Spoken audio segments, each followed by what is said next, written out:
Merci beaucoup. Une question de Madame Agnès Firmin-Lebaudot à Monsieur le ministre délégué chargé des Transports. Merci Madame la Présidente. Monsieur le Ministre, Napoléon faisait déjà de la Seine la grande rue qui menait Paris vers le Havre. Depuis, de nombreux projets, j'allais dire, ont été évoqués. Le dernier grand en date était celui imaginé par Antoine Grimbach sous l'impulsion de Nicolas Sarkozy en 2009, qu'on a appelé le Grand Paris. De nombreux projets artistiques, technologiques ont vu le jour entre cet axe Seine qui s'est constitué entre Rouen au milieu, Paris et Le Havre.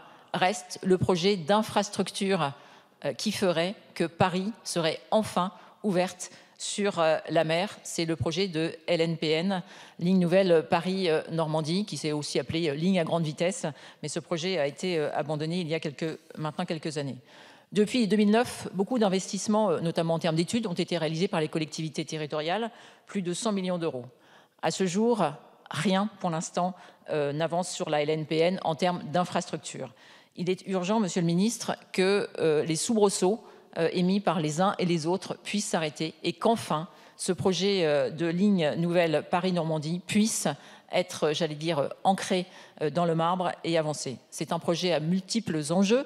Un enjeu, j'allais dire, à la fois de mobilité durable pour les nombreux citoyens havrais qui doivent rejoindre Paris et les nombreux Parisiens qui doivent rejoindre leur territoire en banlieue ou même Rouen et Le Havre. C'est un enjeu de développement économique pour la France, tout simplement, puisque le port du Havre est un port important et que évacuer les containers par les camions à plus de 85% en 2024, ça n'est pas acceptable. Il nous faut vraiment, Monsieur le Ministre, que nous puissions avancer. Et je dois dire que les acteurs économiques portuaires havrais attendent une réponse, j'allais dire, ferme, après le soubresaut qui a beaucoup inquiété en septembre dernier de la région Île-de-France, puisque, à travers sa présidente, un vœu émis remettait en cause l'accompagnement nécessaire de l'Île-de-France aux travaux, aux études qui seront à entreprendre pour que cette ligne nouvelle Paris-Normandie puisse voir le jour. Ça n'est pas du tout un projet d'intérêt local comme cela a été dit, c'est bien d'un projet d'intérêt national qui concerne l'économie de la France, qui concerne aussi le développement écologique de notre territoire. Donc, Monsieur le Ministre, pouvez-vous réaffirmer l'engagement de l'État en soutien à ce projet structurant pour le territoire, mais aussi pour la France? Merci Madame la députée. La parole est à Monsieur le ministre délégué chargé des Transports. Merci Madame la Présidente, Madame la députée, merci de votre question sur un projet, vous l'avez indiqué, qui est d'intérêt national et pas d'intérêt local. Et vous pouvez être assuré de toute mon attention sur l'avancée des études nécessaires à ce projet. J'ai déjà eu l'occasion de me rendre à 2 reprises au Havre et je partage évidemment la vision que vous avez exposée d'un port qui doit alimenter la première région d'Europe, Paris, et du lien nécessaire, renforcé. Et ça fait partie des études qui avaient été engagées en 2009. J'avais eu l'occasion encore hier d'échanger avec Christian Blanc sur ce sujet, des études permettant d'ouvrir la région capitale vers la mer. C'est un projet d'intérêt national, c'est pour autant un projet qui suscite un certain nombre d'inquiétudes, et vous avez rappelé la position de la région Île-de-France. Dès ma prise de fonction, j'ai cherché à échanger avec les uns les autres.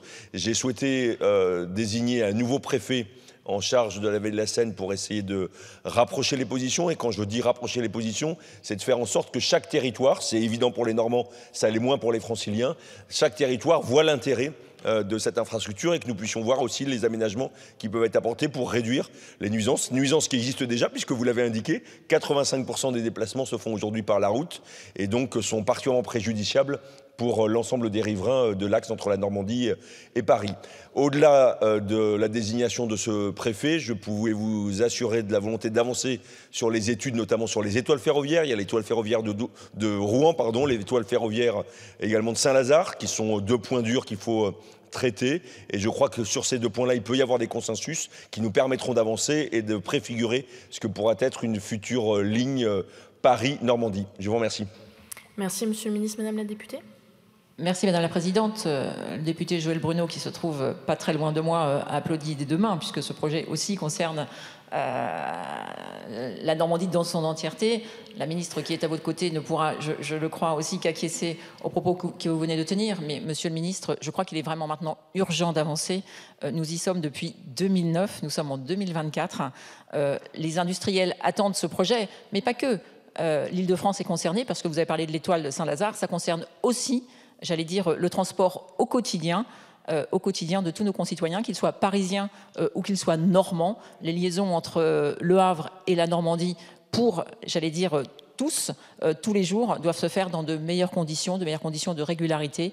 Il en va, à travers ce projet, aussi de cet enjeu de mobilité durable pour tous les Normands et aussi tous les Parisiens de l'ouest de l'Île-de-France. Merci, Monsieur le Ministre.